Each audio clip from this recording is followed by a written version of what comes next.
আমি আবার এসে গেছি আপনাদের অনন্যাদি। আজকে বলবো কি বলুন তো, আমাদের বাড়িতে তো সবসময় চুরি হয়, দেখেন কাজের লোকরা চুরি করতে পারে, আমাদের পরিচিত লোকরা, যার কথা আমরা কখনো ভাবি না যে এই লোক আমার জিনিস চুরি করছে। তাহলে কি করবেন? আয়না দিয়ে চোর ধরবেন।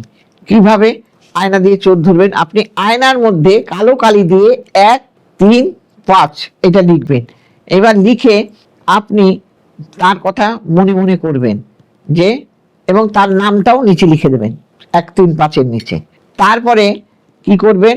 আপনি আপনার বাঁ হাতে একটা এরকম সোজা 3টে দাগ কাটবেন, কেটে তার মধ্যে ক্রস দেবেন। ক্রস দিয়ে মনে মনে তার কথা ভাববেন।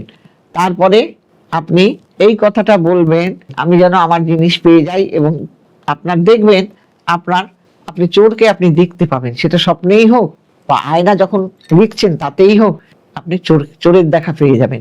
সবাই ভালো থাকবেন। নমস্কার।